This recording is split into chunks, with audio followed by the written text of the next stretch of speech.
Welcome back, folks. Frank here. In this video, we're going to be doing a Rain review. He is an exclusive unit for a short time that's going to be released on Global according to the news that they have just released. So I feel like this is the best time to dive into his kids. Let's take a look.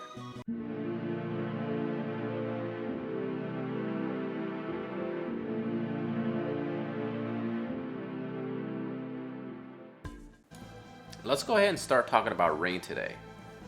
Let's go ahead and take a look at his stats. As you can see, his stats are pretty solid.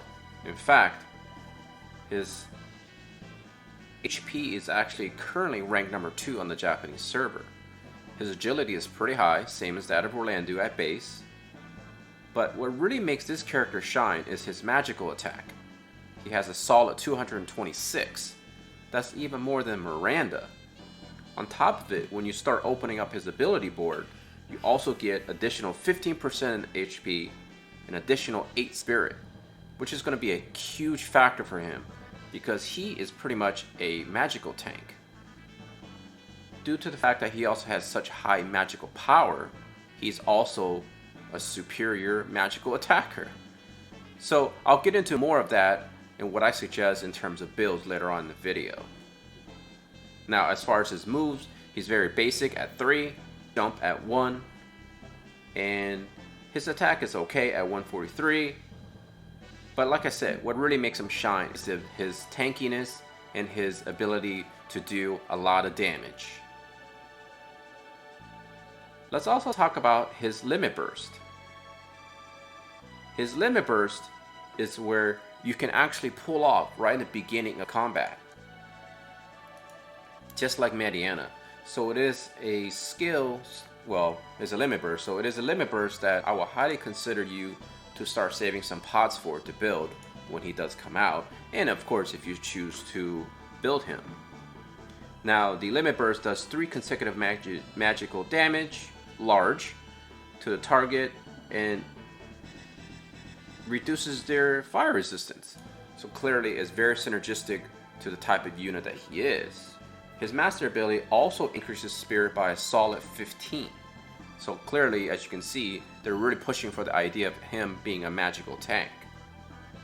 His trust master is actually very good.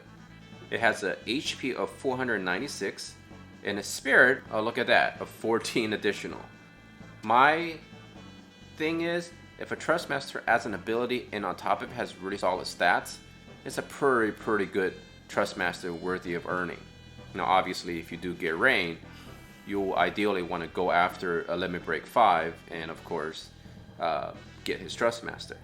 The skill increases spirit allies within a range centered on itself for 3 turns. As you can see, he has a +5 against piercing attack from spears, a negative 30% from strike damage, which is unfortunate there, a +15% on projectiles, and a +25% versus magic.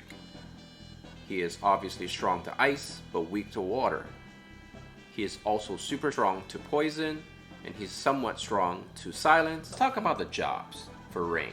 The first one is going to be Knight of Grincheld. His abilities are actually quite powerful. He has Fire, Power Break, which are highly recommended, as you can see, by Taro. Now Taro is helping out again. What he's suggesting is anything that he approves, he's recommending that you use your job points and gold to build first. Now clearly over time, you're going to be most likely leveling up all of the skills.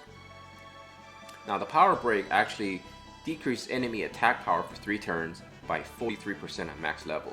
Very powerful.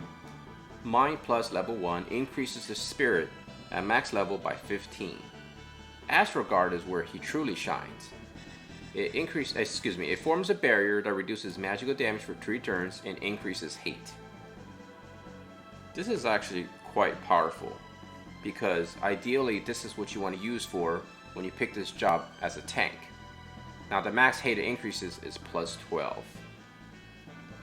Another skill that he's really going to be using a lot would be Blazing Physique. Blazing Physique increases ice resistance and grants poison, blind, petrify immunity for self for 3 turns. This is really good for PvE content, obviously, so something that you want to think about. Now, Soul Prominence deals moderate fire magical damage to target 3 times. This is pretty good skill in terms of chaining, but it will not be doing a lot of damage. As a tank, ideally you want this unit to have lower faith. Therefore, it's a better option to use them for slash damage. Intensifying power, it increases magic power and enhances soul prominence.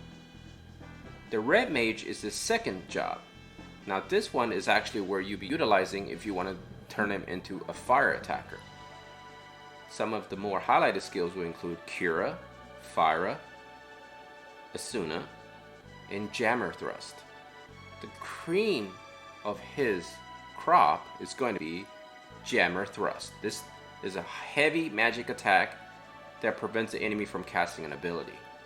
And it's a 200% amplification of your magic attack, but basically the night job will be completely support unit.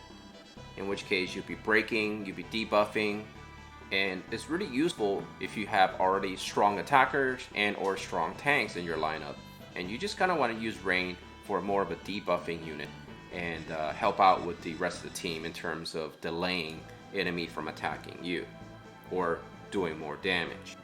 Rain is a complex character. As I mentioned before, you have the option to go the tank route or the magical damage route. If you choose to do the tank route, choosing his first job or the main job will be the most ideal. The support skills you want to use will be Intensifying Power, which increases magic, and Mind level 1 increases his spirit. For support skill, reaction skill, use Sword Guard, which reduces the amount of damage when taken. This one covers all damage, so not just physical or magical. Now if you choose to be a magical damage unit, then you will have to choose the red mage job. I would suggest using, of course, Intensifying Power, and then at here you can actually switch between the Mind level 1 for more defense against magic users, or use the start AP +1, so therefore you can utilize more of your power in terms of limit burst right off the bat. For reaction, I would suggest the same, use the Sword Guard. With the 2 viable builds that you can choose for this unit, let's talk about which cards to use for specific builds. Now clearly, if you want to go the magic route, I will obviously highly suggest Trousseau, which increases the magic by quite a bit once you're able to start leveling it up. Bear in mind, it is a UR card, so it's a little bit harder to obtain. The next one I would recommend would be Ramuh, which clearly increases his magical percentages up by quite a bit. Again, UR. If you don't have those, perhaps you may have some of the lesser rarity cards.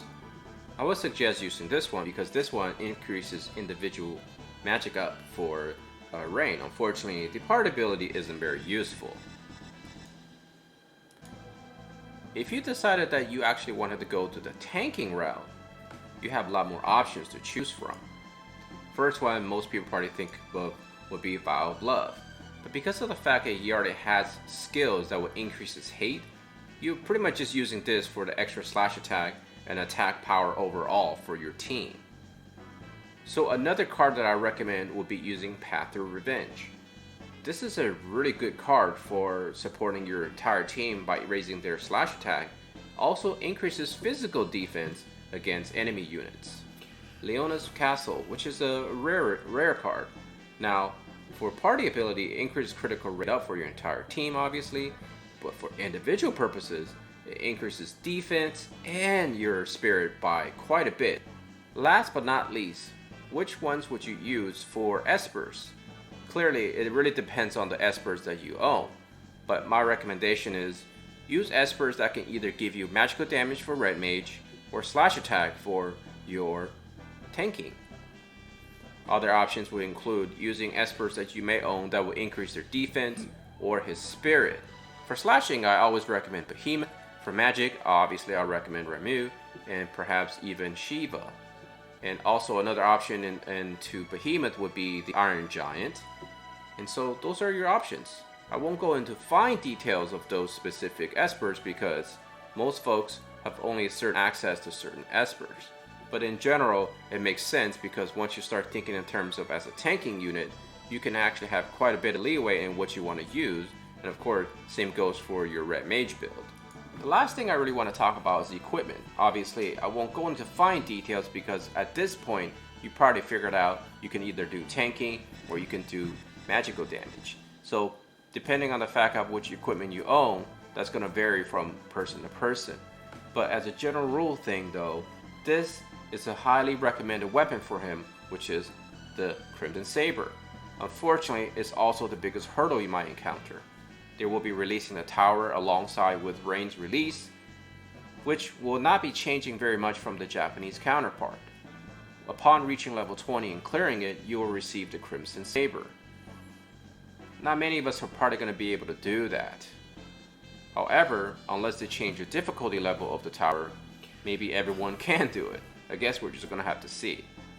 The Crimson Saber is really what makes Rain whole and complete. It adds quite an amount of attack power and also adds a magical power. So without that weapon, you might be hurting a little bit. So that's something to really contemplate if you decide to pull for Rain or not. His flexibility is where he truly shines in my opinion. Therefore, again, I'm personally going to go for him, and I also recommend that you go for him as well if you have the resources. I hope you enjoyed this video. I feel like reviewing units is definitely something I really enjoy, and I want to continuously bring you more content based on unit reviews. If you do enjoy my content, I ask that you please subscribe to support me, and if you like the video, please hit that like button. As always, take care of yourself and all your loved ones. Frank/Nashtaters out of here.